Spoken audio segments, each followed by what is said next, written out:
Bien, hermanos, vamos a comenzar el sermón del día de hoy teniendo abierto donde hemos leído. Son solamente 3 versículos. Santiago 4, del 1 al 3. Como ven, en el libro de Santiago a veces vamos a grandes párrafos y otras veces, como se diversifican los temas, que lo hace el mismo Santiago, por inspiración del Espíritu también, tenemos más cortos. Y el tema de hoy es deleitarse en Dios o en el mundo. Hay mucho que tengo que dar hoy como introducción de lo que llamamos cosmovisión bíblica y ver un poco el contexto histórico del tiempo de Jesús, el tiempo de Santiago, y también cómo aplicarlo, cómo es el contexto nuestro hoy en cuanto a esto. Hay una palabra que les quiero mencionar para que la tengamos en mente, que es una palabra que se usa, se estudia hoy, y es más, John Piper ha escrito libros acerca de esto, a veces mal interpretados por algunos. Es la palabra hedonismo. No sé si alguna vez la escucharon. La palabra hedonismo, que bueno, significa la búsqueda del placer en sí mismo. ¿Sí? Ahora, hay placeres que son buenos y hay otros que son malos. Hay una búsqueda que es lícita y una búsqueda que es ilícita. Y esto ha pasado en toda la historia. En el tiempo de Santiago y a través de los siglos han desarrollado conceptos acerca de esto, especialmente después del siglo XVII y obviamente en nuestro siglo XXI y sobre todo en el siglo XX se ha hablado mucho de hedonismo, porque justamente es la palabra griega que tenemos ahí en Santiago 4.1, cuando dice, no vienen de aquí, o sea, las guerras y contiendas, de vuestros deseos por, eso no está en el griego, pero sí la palabra deleite. Viene de vuestros deleites, pero es el deseo por los deleites. Ahí tenemos la palabra de la cual en nuestro idioma sale ese término llamado hedonismo. La aclaración que quisiera hacer, porque muchos de que estamos aquí han leído la Reina Valera 1909, o sea, la Reina Valera antigua, incluso en el tiempo de Reina y Valera, ya 1602, nosotros teníamos acá la palabra concupiscencia. Vieron que esa palabra no desapareció de nuestra versión de la Biblia, que es el pecado básicamente interno que todos traemos de nacimiento. Y estaba puesta aquí. Pero era erróneo, por eso se tuvo que corregir. Y la versión Reina Valera de Sociedad Bíblica Trinitaria lo traduce como deleite, porque la palabra que usa Santiago en 1.14, que ya lo hemos dado, ¿no es cierto? Ahí sí usa la palabra concupiscencia, que deriva de otra palabra griega, ¿no es cierto?, que es epitumía, pero que acá está correctamente deleite. Si bien entendemos que todo eso viene de la concupiscencia, pero hay que ser objetivos bíblicamente porque aquí está usando, por inspiración del Espíritu Santo, otra palabra y nos enfoca un poco más quizás en un tema de deleitarse. O sea, el deleite en sí mismo no es malo. Aunque la palabra esta, de hedonismo, o hedoné como es en griego, siempre aparece en el Nuevo Testamento con un contexto malo. Pero haciendo una averiguación un poco de la palabra históricamente, incluso en el Antiguo Testamento, que hubo una traducción al griego, no siempre se usó en un contexto malo, ¿sí? Por lo tanto, el deleite, como dice John Piper, y estoy de acuerdo con él en el concepto, es en Dios, y si no es en Dios, es en nosotros mismos y en las cosas de este mundo. Entonces, quisiera darle un panorama histórico de lo que pasaba en el tiempo de Jesús, en el tiempo de Santiago, recuerdan que era su medio hermano, en el tiempo del apóstol Pablo. Miren, había y tengo que dar este contexto porque si ustedes leen, es algo muy fuerte lo que dice Santiago, le está escribiendo a creyentes. Imagínense que tienen un pastor que le escribe a ustedes y les dice a ustedes que están siempre matando, teniendo envidia y guerreando entre sí. Obviamente lo usa el sentido metafórico, nadie estaba matando a nadie, pero son palabras demasiado fuertes. Entonces tenemos que entender, a ver, qué pasaba en aquel tiempo, qué pasaba con los judíos que les tiene que hablar de esto, en estos términos, que ellos deberían ser, frente, por ejemplo, a la cultura griega, los más medidos, los más cabales, pero él está hablando como a gente cualquiera. Eso es lo que me asombra un poco de Santiago. Pero entendamos un poco el contexto de aquellos tiempos, ¿no? Pablo tiene que, por así decirlo, lidiar cuando va al Areópago con, podemos decir, dos clases de corrientes griegas, ¿sí? Que eran los epicúreos y los estoicos, porque cuando lo escucharon a Pablo, dijeron, ¿qué quiere decir este palabrero? No va con ninguna de nuestras filosofías. Entonces, en la Biblia se nombra esto de los epicúreos y los estoicos, que eran dos corrientes de cómo veían el placer, o sea, el hedonismo. Por eso lo quiero traer. Esto, obviamente, la Biblia no lo dice, simplemente dice que Pablo se encontró ahí con los epicúreos y estoicos y ellos opinaron, bueno, es un palabrero Pablo. Pero históricamente sí se sabe. Y los epicúreos, por ejemplo, ellos decían, serían como los ateos un poco de hoy, pero no eran esas personas que decían comamos y bebamos que mañana moriremos. Muchas veces escuché yo a predicadores, creo que yo hasta usé eso porque lo leí en libros, pero uno, gracias a Dios que tiene acceso a internet y puede ver lo que decía realmente Epicúreo. No eran así, no eran los que decían comamos y bebamos que mañana moriremos. Eso ni siquiera estaban en la categoría. Pero ellos tenían el concepto de ese hedonismo, digamos, de la búsqueda del placer, diciendo, lo que yo busco hoy tiene que ser placentero, pero también me tiene que durar en la vida. Por lo tanto, si consumían alcohol, ¿no es cierto?, no iba con los epicúreos. Como decir, comamos y bebamos. ¿Por qué? Porque claro, el alcohol le daba una cierta alegría en el momento y placer, pero destruía su vida. Igual no había consumos de drogas como hoy en aquel tiempo, pero no irían el pensamiento. O sea que eran medidos, podemos decir, dentro de todo. Ellos querían alejarse de todo lo que fuera el dolor, buscaban todo lo que fuera el placer, pero siempre y cuando esto fuera a largo plazo y que tenía, en cierta forma, no podían buscarlo a cualquier costa. Eran personas medidas, griegos, ¿sí? Que uno a veces dice, no, los griegos eran los desenfrenados. Miren, el apóstol Pablo se enfrentó con estos dos, pero ¿qué creían los epicúreos? Que bueno, cuando te morís, no hay más nada. Se acabó todo. Eran como los ateos de hoy. Y eso lo vemos hoy.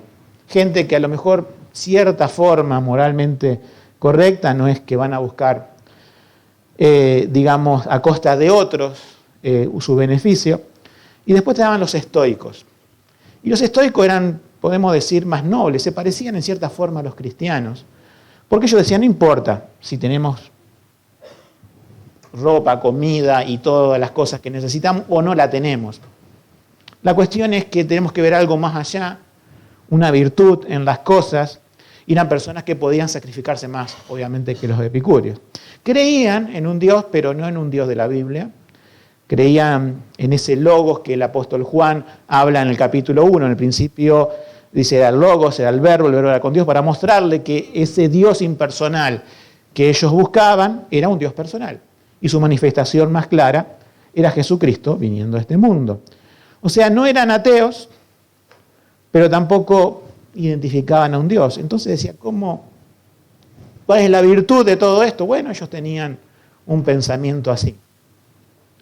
Entonces teníamos esas dos personas, pero también estaban los judíos, esas dos personas, esas dos corrientes dentro de los griegos, y después teníamos los romanos que comían y bebían, y teníamos los judíos, y a los judíos les escribe muy duramente. Uno dice, pero ¿por qué? Bueno, recuerden que Dios usa su palabra para un tiempo y usa su palabra para otro. ¿Y saben qué? Ahora nos trasladamos a las filosofías del siglo XXI y vemos que lo que dice Santiago cuadra con una de las filosofías actuales. O sea, ya nos olvidamos de los epicúreos, de los estoicos, de los judíos de aquel tiempo, que bueno, les habla muy duramente, y nos encontramos con lo que es el hedonismo hoy.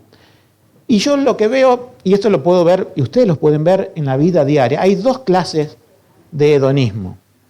Está ese hedonismo que ahí sí parece el medio desenfrenado, el consumista, el de consumir cosas, que el hedonismo consumista, las definiciones hoy dicen búsqueda del placer a través del consumo de bienes, servicios, gratificación instantánea, y mete todos los productos que pueden ofrecerte hoy. ¿Vieron las propagandas? Hoy en día las propagandas se te muestran no por lo que son el producto, sino por lo que pueden provocar. Hay una marca de gaseosa conocida que te da felicidad familiar.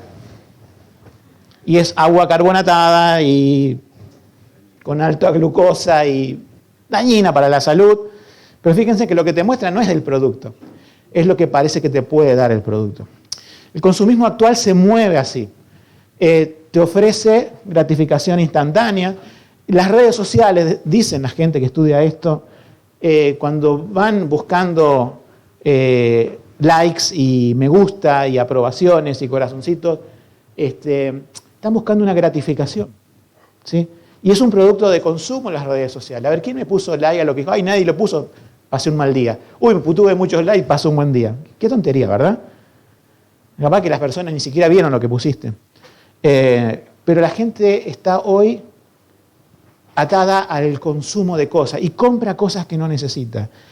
Por supuesto que en Argentina no estamos bien económicamente, nunca estamos lo suficientemente bien, pero ¿cuánta gente igual, aunque no sea muy acaudalada, compra cosas por impulso buscando gratificación en lo que compra? Y esto lo vemos en el pecado que traemos todos dentro, los niños. Decime si tuviste alguna vez un niño que no haya hecho un berrinche, como decimos en nuestra expresión, por algo que le quitaste o no le compraste. Papá, mamá, comprame esto, y llora. Bueno, eso puede pasar en los buenos hogares algunas veces, porque recibirán su merecido para decir, no es de acuerdo a tus caprichos o a tus impulsos. Hoy los padres que compran a sus chicos todo lo que ellos quieren, lo están haciendo unos hedonistas del consumismo. El día de mañana van a querer hacer exactamente lo mismo. Y el tema es que antes podían comprarle una golosina. Pero lo que van a querer va a ser cosas más grandes. Y ahí van a pisar la cabeza a cualquiera. Estamos hablando del mundo. Con tal de obtener, porque su corazón y mente se acostumbró a la gratificación instantánea. Después tenemos otra clase de hedonismo, y ustedes lo pueden ver hoy, y tienen que tener cuidado con este. Tiene parte de bueno y parte de malo, que es el hedonismo del bienestar. El bienestar, podemos decir, de estar bien físicamente, de salud. Y hay compañías que se dedican a eso, que son sistemas multinivel que son casi como una religión, básicamente. Y tenemos cuidado porque yo he visto muchos cristianos que se involucran tanto en eso, que están hablando todo el tema de la salud, todo el tema de que tomá esta pastilla, tomá este alimento, comé. Es importante cuidar la salud. Dios nos dice que somos templo del Espíritu Santo, ¿no? Pero no nos podemos volver en hedonistas del bienestar, que es la otra categoría. Ahora, sin hacer tanto preámbulo, ¿a quién le está hablando? Para que entendamos hoy, si nos llega este mensaje siglo XXI, si bien fue hace 2000 años a los judíos, ¿a quién está llegando? Es una cosa sumamente extraña. Le está llegando a los hedonistas consumistas, pero son hermanos en la fe. Uno dice, ¿cómo puede ser que Santiago trate así a los judíos de la dispersión, que son creyentes, de una manera tan brusca? Bueno, yo creo que los judíos eran un poco así, ¿no? Un poco de ir de frente así, pero sin preámbulo, sin tanta palabrería, eran bastante bruscos, o sea, llegaban al fin de las cosas sin preámbulos. Y Santiago es como que le da un giro a la carta, aunque ya viene hablando de la lengua, y viene hablando de, ustedes saben, bastante áspero con todos. Ahora vas a decirle que ellos están como en una lucha, como en una guerra, como que están dispuestos a matar para lograr sus deleites. O sea, no podemos maquillar la palabra de Dios. Es así. Y si nos tiene que hablar duro, ¿saben por qué? A lo mejor acá nadie se está matando, ni está pisándole la cabeza al hermano para conseguir algo. Pero tenemos que ser conscientes que si la Biblia, si la palabra de Dios pone esto y nos advierte de esto, es porque en nuestro corazón se manifiestan estas cosas. Y la influencia del mundo, o sea, nunca tiene más aplicación este pasaje de Santiago que en este siglo XXI. Si decimos todos los siglos fueron malos, todos los siglos fueron la búsqueda de los hombres de obtener poder, menospreciar a otros y que otros la pasen mal con que otros estén bien, sí. Pero también ahora, como la población mundial ha crecido mucho, vivimos en este contexto. Y lo primero que vemos, y acá es este ataque de Santiago al hedonismo consumista. Vamos a verlo. Quisiera decirle siempre un poco como rebotando con lo que dice Pablo, yendo y viniendo con lo que dice Pablo. ¿Qué describe el tiempo? Porque habrá hombres, en 2 Timoteo 3:2, va a haber un tiempo, ¿no? Aunque siempre en todos los tiempos se manifestó esto, pero yo creo que más y más a medida que pasa y se acerca al fin de las cosas, porque habrá hombres amadores de sí mismos, avaros, vanagloriosos, soberbios, blasfemios, desobedientes a los padres, ingratos, impíos, y da todo después una lista, y que son amadores de los placeres, ¿sí? Hoy en día, podemos decir, estamos en un tiempo en donde esto que dice Santiago se manifiesta en el mundo en general. Pero recuerden que él escribe a creyentes. La pregunta es, ¿cuánto de eso nos está entrando en nosotros? ¿Cuántas veces pedimos a Dios cosas y no se cumplen y nos enojamos? ¿Cuántas veces nos decepcionamos? Y vendría Santiago a decir, bueno, están pidiendo mal. ¿Cuándo uno pide cosas lícitas y cuándo pide ilícitas? Vamos a ver paso a paso los versículos. Fíjense. ¿De dónde vienen las guerras y la contienda entre vosotros? Obviamente, de nuestro interior. ¿No vienen de aquí, de vuestros deseos, por ese hedonismo que tienen, por los deleites, los cuales combaten en vuestros miembros? Ahí sí sería un poco la concupiscencia, ¿no? Pero no está la palabra ahí. Está la palabra deleite. Nosotros tenemos que ser conscientes, hermanos, que el mundo está así, haciendo guerra y contienda por esto. La guerra y la contienda del mundo es la búsqueda del placer, evitar el dolor, así en términos generales, es sentirse bien. Hoy las personas hacen de sentirse bien el ídolo. Siempre lo han hecho, pero hoy mucho más. Y es más, alguien dijo que han hecho una filosofía de eso. Han hecho una religión, podemos decir, encubierta de el yo tengo que sentirme bien, el que yo, digamos, cosas como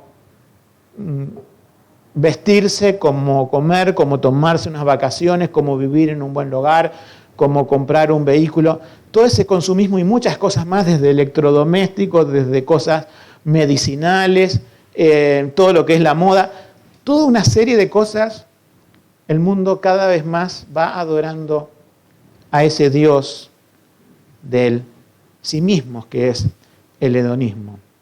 Por supuesto, ellos guerrean, ellos hacen contiendan, pero la Biblia nos está diciendo que en nosotros también puede repercutir eso. Entonces, cuando dice, las cuales combaten en vuestros miembros, tenemos que pensar que no está hablando del mundo solamente, está hablando de ¿qué? De nosotros. En tu mente, en tu corazón, hay contiendas, hay guerras. ¿Por qué a veces nos sentimos malhumorados? Porque hay guerras dentro nuestro. ¿Por qué nos disgustamos cuando las cosas no salen como queremos? Porque hay guerras dentro nuestro. Y fíjense en si esas cosas tienen que ver específicamente y seguramente con las cosas materiales. Cuando éramos chicos hacíamos berrinches por cosas materiales. Somos grandes y lo hacemos en otra escala. Sigue la lucha, sigue la guerra dentro de nuestros miembros. Entonces, ¿cómo queremos alcanzar estas cosas? Versículo 2. O sea, deseamos tener esas cosas.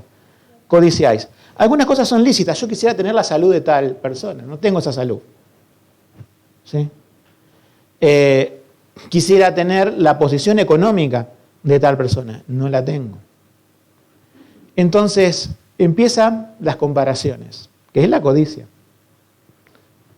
Las redes sociales son un vehículo de comparaciones, básicamente. Pero también la propaganda de este mundo te muestra vidas felices si tienen tal cosa.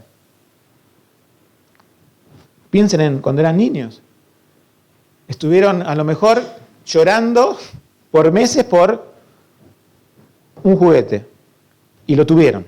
Supongamos que lo tuvieron. ¿Y cuánto les duró la felicidad esa? ¿No estaban al poco tiempo buscando otra cosa y queriendo otra cosa? Por eso son espejismos. Ustedes saben lo que son los espejismos, que se le dice, nunca han estado en el desierto, nunca han estado muertos de sed. Yo tampoco.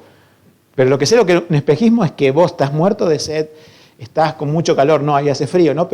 Y ves a lo lejos en el desierto como si hay agua. Por eso es un espejismo. Y si estás suficientemente delirante, vas a empezar a tomar esa agua que no existe y estás tragando arena.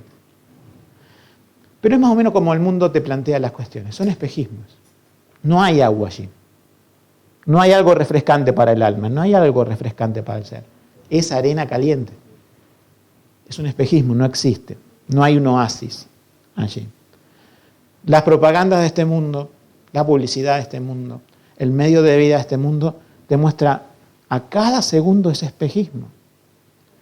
Las redes sociales te muestran a través de otra persona que no le pagan para hacer publicidad, pero hacen publicidad como si tuvieran una vida ideal por medio de una foto, y todos están midiendo cómo se van a sacar la foto para que parezca más ideal esa vida, pero es un espejismo.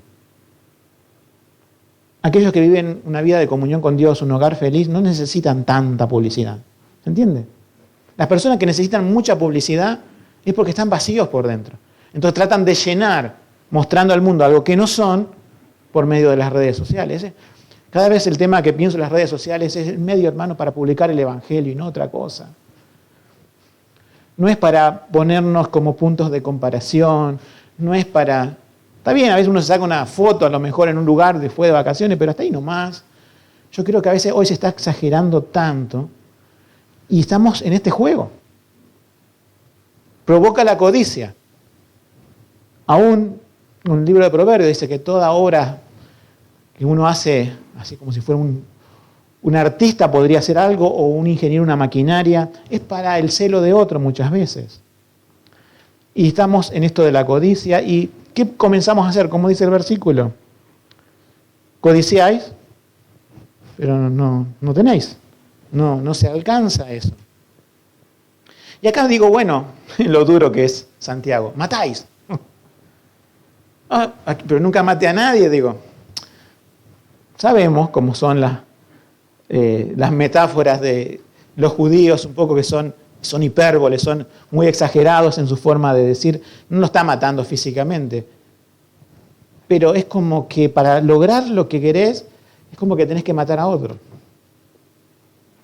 Nuevamente dice, tenéis envidia y no podéis alcanzar. Es como, ustedes saben esa figura de la zanahoria que se pone delante del burro con un palo para que siga caminando. El burro camina, la zanahoria se mueve, nunca llega. Bueno, es más o menos así.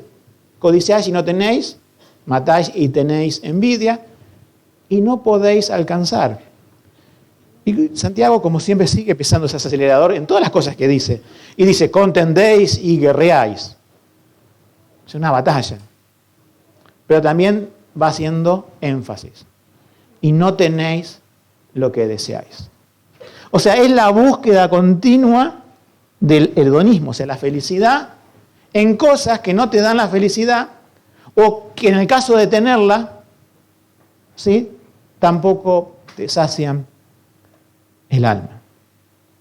Entonces, todo esto es en vano, todo es una persecución en vano. Y dice, ¿y cuál es la razón de eso? Porque no pedís a Dios. Por la falta de comunión con Dios, por la falta de oración. Porque dice, ¿y por qué no pedís? Pero otros sí piden, no, yo pido, pero se adelanta Santiago y dice, sí, pedís y no recibís. Porque pedís mal. ¿Para gastar en qué? Y ahí está la palabra, de nuevo aparece hedonismo, Edom. Para gastar en vuestro hedonismo, en vuestros deleites, en vuestros placeres, que no tienen que ver con las cosas de Dios. Entonces vemos cómo Santiago va marcando esto a cristianos que seguramente se acoplaron con el mundo desenfrenado, especialmente el romano. También, obviamente, los griegos tenían lo suyo. Pero eran judíos, el pueblo de Dios, que bueno, ahora creen en el Mesías. Y uno dice, bueno, ya ahora abandonaron todo eso. Pero no, siguen ellos, parece en una carrera desenfrenada de consumismo. Yo no sé qué noticias le habrá llegado a Santiago, pero para escribir esto, le habrá llegado cosas muy fuertes. Él no creo que haya escrito porque sí, o sea, no está escribiendo al aire. Digamos, podría ser como una profecía del Espíritu Santo, sí, podría ser, pero yo no creo que haya sucedido eso. Yo creo que ese problema estaba en esa época. Y hoy estamos a 2000 años. ¿Cuántas cosas inventó el hombre 2000 años después? Algunas que necesitamos, algunas que nos hacen la vida más fácil, y otras que la gente de aquel tipo vivía sin ella, y nosotros, ay, yo no puedo vivir sin tal cosa. Sí, podemos vivir, claro, pero comparado a cómo otros viven, estaríamos en una desventaja. Este versículo hoy viene a hacernos pensar, ¿cómo veo la vida? Porque el gran problema acá es, en aquel tiempo estos creyentes estaban viendo la vida como estaba viéndolo un mundano.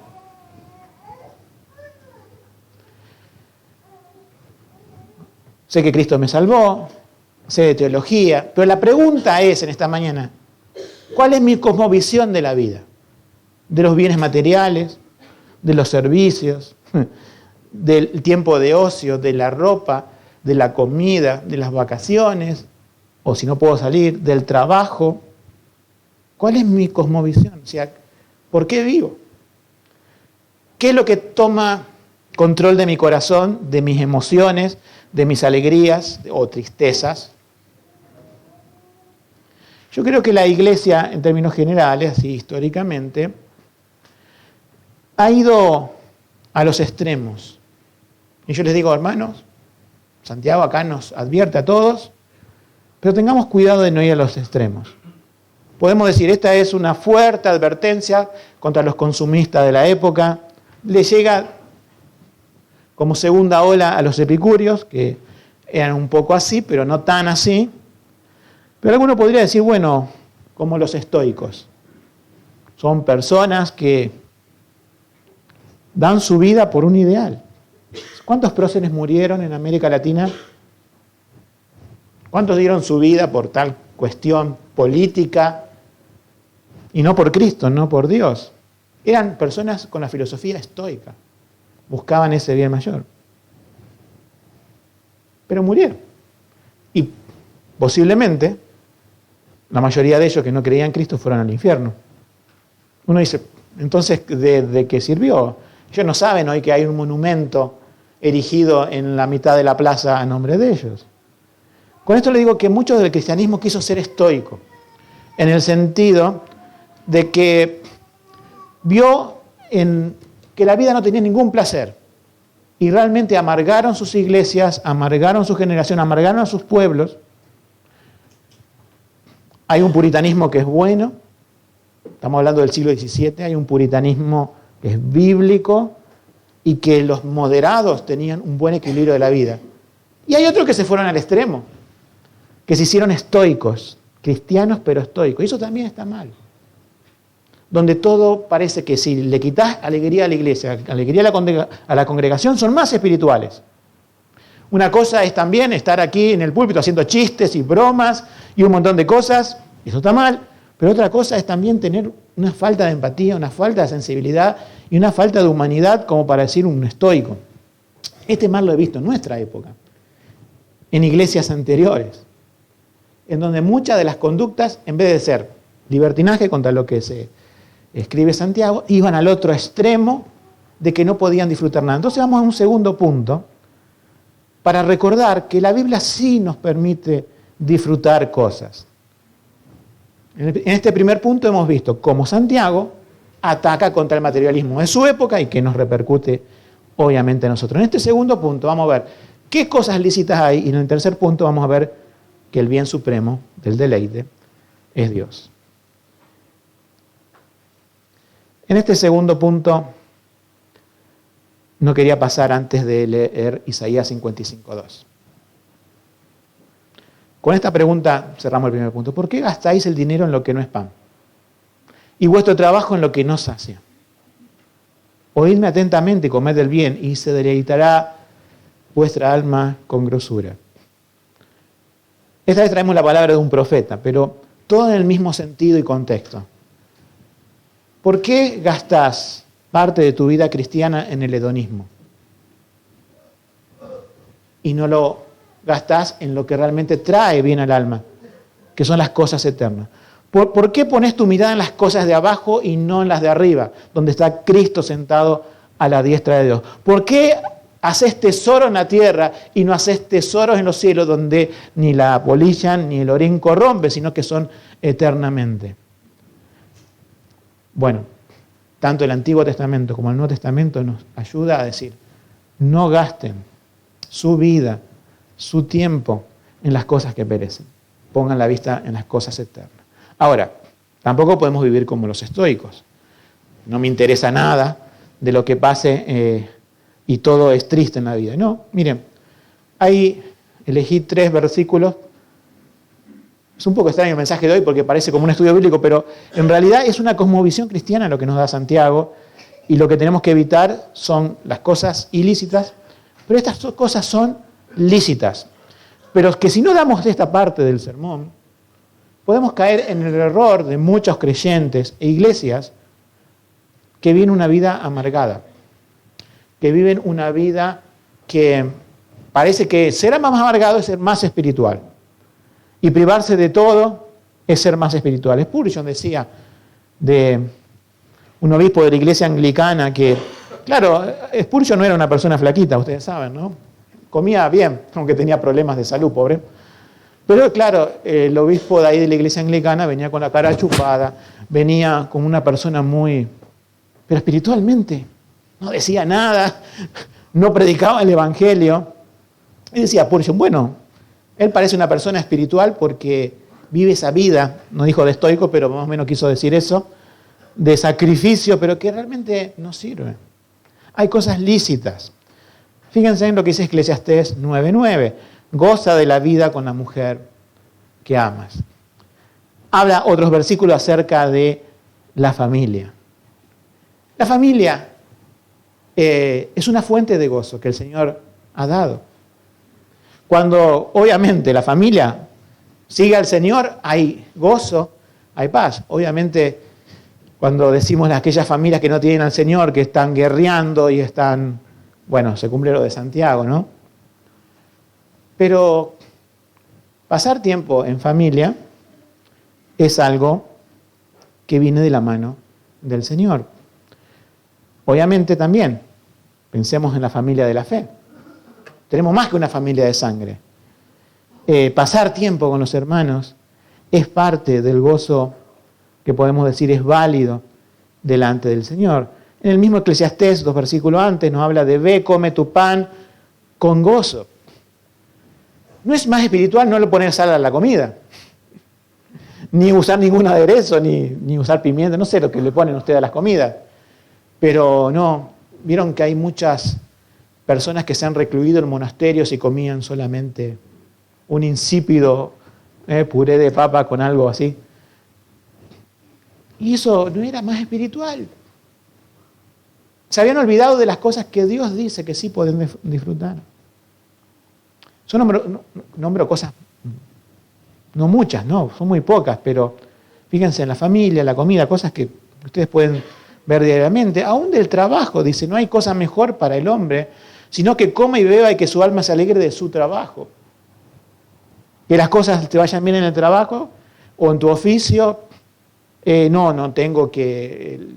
El trabajo es algo malo, el trabajo es algo del castigo del Edén, sí, obviamente con espinas y cardos te producirás, pero vivimos una vida amargada en el trabajo. Si lo hacemos para el Señor, cobra otro sentido. Y si tenemos en cuenta que también Dios quiere que disfrutemos de el fruto de nuestro trabajo, si ustedes leen Eclesiastés se van a dar cuenta que es todo vanidad al fin, ¿no es cierto?, cuando no se busca a Dios en ese temor, pero que hay cosas lícitas que Dios ha dado. Hay cosas que ha dado como el arte. O sea, yo me pongo a decir, ¿por qué Dios ha hecho las flores de colores y ciertos animales con plumajes y las mariposas? ¿Por qué ha hecho bello el mundo? Hay un sentido estético en el mundo. Podría haber sido todo cuadrado o todo esférico y todo en blanco y negro. Pero es diverso el mundo. Aún lo que uno puede ver con un telescopio hoy, en galaxias lejanas, parece que tiene un sentido estético. Dios ha dado también, y esto ya es una cosmovisión cultural, al hombre de hacer cuadros, de componer música, de todas las cosas que son lícitas, podemos decir.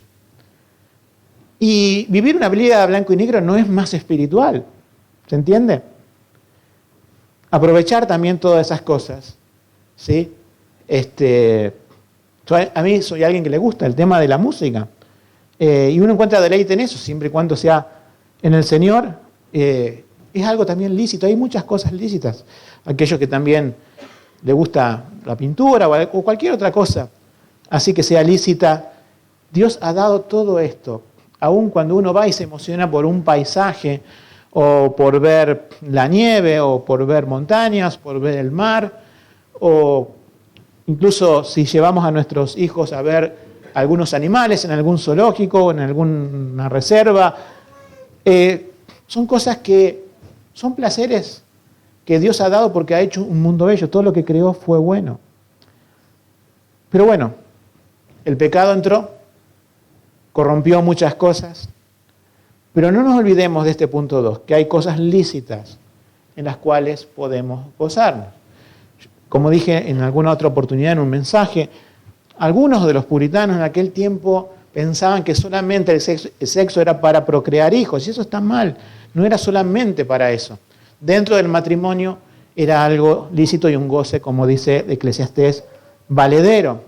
Por eso la iglesia a veces se ha equivocado, ha ido, ¿no es cierto?, en este caso de Santiago, de escribirle como a gente mundana, y se ha ido a la filosofía de los estoicos griegos, que no tiene ningún sentido.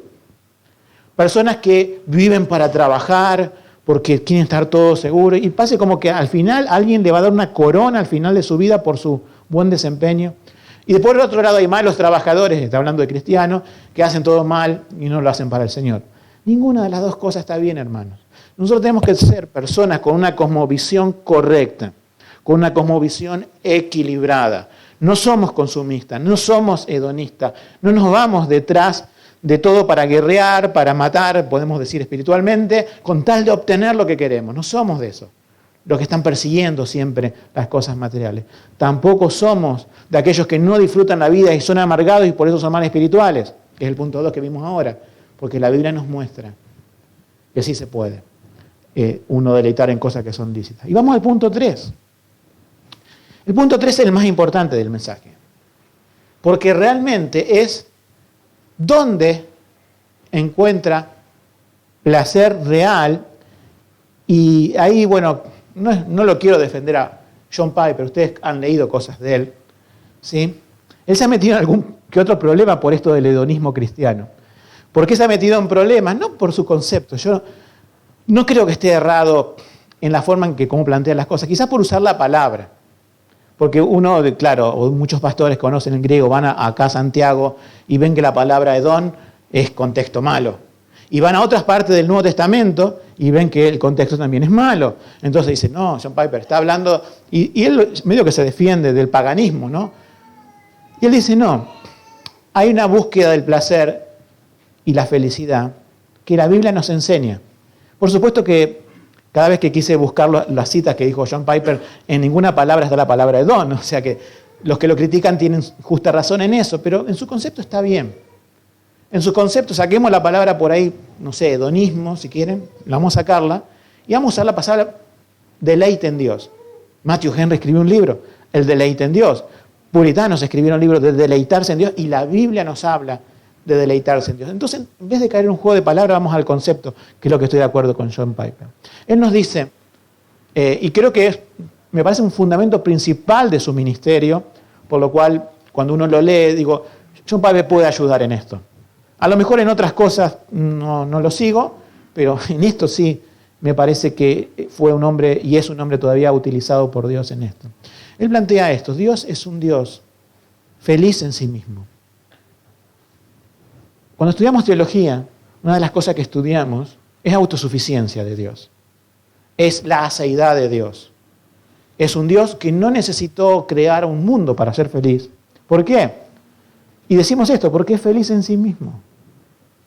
Ahora nosotros como que pasamos por alto ese concepto teológico y pensamos en cómo el mundo plantea a Dios, un Dios enojado, un Dios dispuesto a castigar, un Dios que siempre está ahí mirando qué criatura hizo mal. Por supuesto que están bajo la ira de Dios, eso no cabe duda.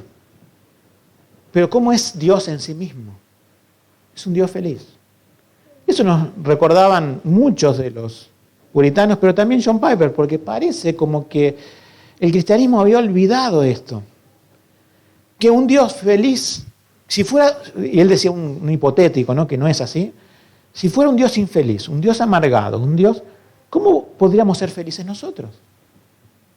¿Cómo podríamos alcanzar felicidad en Él? Dios es infinitamente feliz, no solamente feliz, infinitamente feliz, y su felicidad se derrama en el acto de misericordia de salvarnos a nosotros.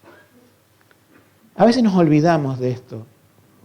A veces lo cantamos y no lo pensamos tan bien, que el cielo es un lugar feliz, donde millones de ángeles hoy lo adoran,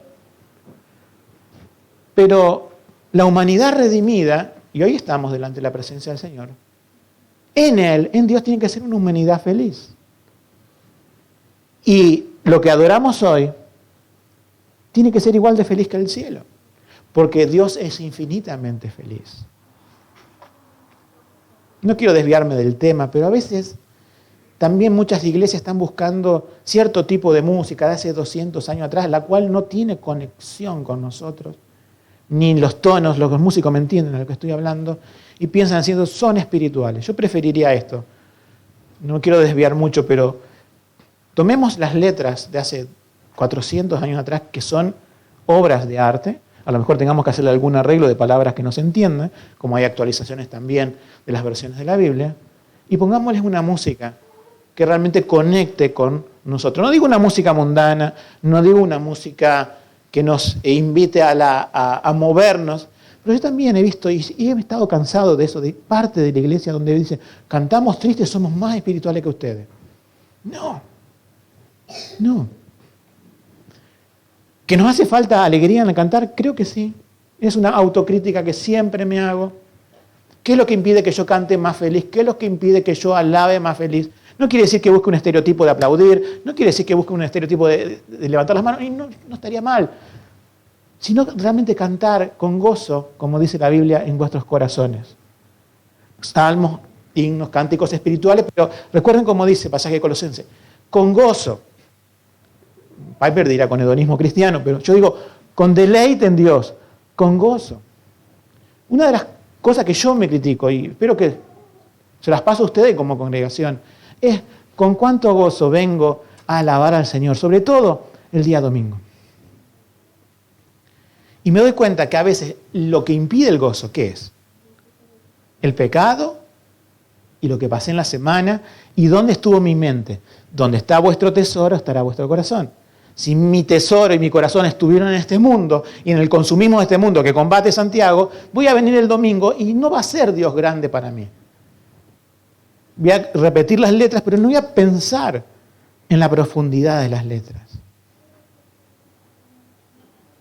Una de las cosas que he aprendido, y sigo hablando de la música, no puedo dejar, parece, de hablar. Ustedes saben que yo tocaba y toco, si me toca, pero hemos delegado en la iglesia a hermanos. Y también le digo a los hermanos músicos, yo sé que a veces están tan concentrados en que las cosas salgan bien que pueden perder el gozo. No lo pierdan. Y que haya más músicos, ¿saben qué? Para relevar a los músicos, para que se sienten ahí, lean la letra o lean el cancionero, ¿no es cierto? Y puedan, sin temor a equivocarse tanto como cuando ejecutan el instrumento, puedan alabar al Señor.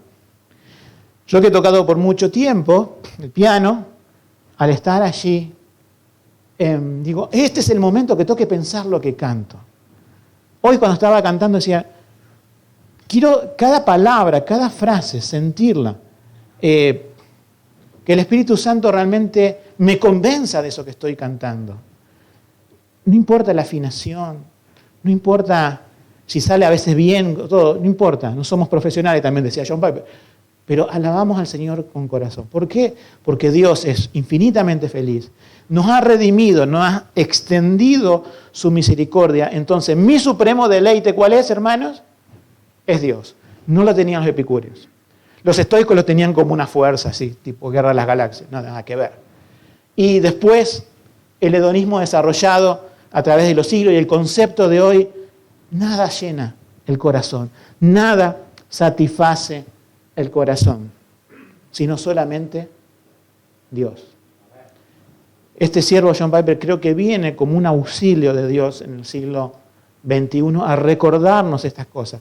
Por más que muchos estén en desacuerdo con muchas cuestiones menores, porque tenemos el mismo evangelio, creemos en la doctrina de la gracia, yo creo que hay que valorar cómo Dios ha usado a muchas personas en nuestro tiempo para traer la cosmovisión correcta en muchas áreas de nuestra vida. Y yo creo que esto, yo no lo llamaría obviamente hedonismo cristiano, porque como persona que ha revisado la Biblia sé que la palabra es mala en sí mismo, pero entiendo el concepto. Y usaría la palabra quizás de Matthew Henry, usaría la palabra de los anteriores, es decir, el deleite en Dios. Si no nos deleitamos en Dios, nuestra vida va a ser amargada. Es un desafío constante. Uno dice, ¿por qué a veces uno parece como que se descompone, como unas de esas gripes o el coronavirus o cosas? Es decir, te agarró un virus y decís, ¿por qué estoy así? Bueno, vamos a Santiago y el diagnóstico dice, porque eso está en vuestros miembros. Está dentro. Y para colmo dice, ¿no es cierto?, todo el contexto bíblico, el mundo te influye. Miren, termino con esto. Quería ver una ilustración que nos marcara un poco esto. Y yo les mando los mensajes a los que predican conmigo para que ellos lo tengan, porque si a mí me pasa algo, también lo den o lo evalúen. Más que nada para que lo evalúen y compartimos los mensajes. Yo les decía, tengo dos ejemplos y no sé cuál de los dos dar. Bueno, pero los ejemplos ilustran lo mismo. Vamos a hacer con algo más histórico, algo que fue real. ¿Sí? Nuestros aborígenes, ¿sí?, acá los nativos de América Latina, no sé si aborígenes, se dicen pueblos originarios, no importa. Ustedes saben que estoy hablando de los que estaban aquí antes que vinieran los colonizadores, ¿sí? ¿Estamos de acuerdo en eso? Ellos tenían mucho oro. Era común ese material amarillo reluciente, fundirlo, tener algunos elementos, y lo tenían como pisapapeles, podemos decir, lo tenían como algo más. Pero vinieron gente muy viva, que vinieron en barcos y trajeron un montón de cosas del nuevo mundo, según para ellos. Y cuando decimos que en realidad no eran espejitos, ¿no? Decimos, cambiaron espejitos de colores por oro. Pero para que ustedes entiendan, fue así. Tenían unas cuentas de vidrio de colores, que ellos podían mezclar el vidrio con colores, y claro, los demás nunca vieron esas cosas. O veían algunos artilugios del nuevo mundo, y entonces los nativos decían, esto tiene un valor incalculable. Pero eran cosas que no valían nada. ¿Y qué le decían? Al principio, cuando no le hacían guerra y los mataban para sacarle el oro, decían, les cambiamos esto por su oro. Y ellos lo cambiaban felices. Gran parte de las edificaciones de Europa que tienen oro está salido de aquí por personas que cambiaron oro por espejitos de colores. Hasta ahí vamos con la ilustración. El diablo y el mundo vienen a ofrecernos espejitos de colores. Nosotros tenemos el oro de la palabra de Dios. Tenemos a Dios mismo. Tenemos su comunión. Estamos bien y decimos, qué bien que estoy espiritualmente. Y viene alguien a vendernos espejitos de color. ¿Y qué hacemos nosotros? Al ceder a la tentación, al ceder a los placeres, al ceder al consumismo, al ceder a las ideas del mundo, cambiamos el precioso oro espiritual por esos espejitos de color. Siempre el mundo está constantemente, y Satanás sobre todo, tratando de debilitar a la iglesia, de sacarle lo más precioso. Pero no podrá, porque la Biblia nos dice que no podrá prevalecer con la iglesia, ni el mundo, ni Satanás, ni nada. Pero en las transacciones, podemos decir, espirituales, muchas veces perdemos cosas importantes. Hermanos, la palabra de Dios viene a recordarnos, centrémonos en Dios, pongamos nuestra delicia en Dios. ¿Permites que los deseos por los deleites controlen tu vida, causen conflictos en tu matrimonio con otros? ¿Encuentras tu deleite en las bendiciones lícitas de Dios o vives tratando de buscar deleite en las cosas que no lo hay, que no son lícitas? Y la exhortación del Señor es, pon, como dice el Salmo, ponte un deleite en Jehová y Él concederá las peticiones de tu corazón. Porque cuando pones el deleite en el Señor, no va a estar pidiendo cosas ilícitas, no va a estar pidiendo cosas fuera de su voluntad. Ahí se va a poder cumplir lo de Santiago. Pedís después, pero diferente a lo de Santiago, pedís bien, porque pediste conforme a la voluntad de Dios. Que el Dios nos ayude a tener una visión correcta de cómo vivir la vida. Amén.